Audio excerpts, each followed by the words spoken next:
गुन गोनां सोलोंथाइ लानो गोसो गुदुं फरायसाफोरनि थाखाय गोजोनथाव खौरां।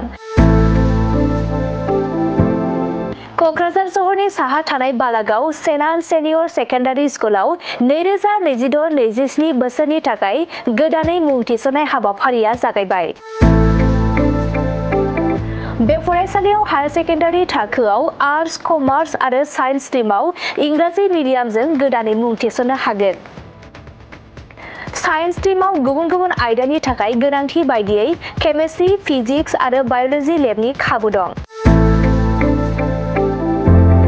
गोजौआव मख'नाय गुबुन गुबुन आयदाफोरनि थाखाय गोजौ सोलोंथाइ गोनां थोजासे रोंग'सा फोरोंगिरिफोर दं। बे फरायसालियाव फरायफारि आयदानि अनगायैबो फरायसाफोरनि रोंग'सा जौगाथायखौ नोजोर लाखिनानै स्पर्ट्स फेसिलिटिज बायदियै इनड'र आरो आउटड'र गेम्स गेलेनो खाबु होनाय जायो। लाइब्रेरि फेसिलिटिज, वाइ-फाइनि फोनांजाब राहाजों इन्टारेक्टिभनि राहा आरो smart board classroom, air condition computer lab आरो बेजों लोगोसे माखासे फरायसाफोरनो रिमेडियेल क्लासनिबो खाबु होनाय जायो।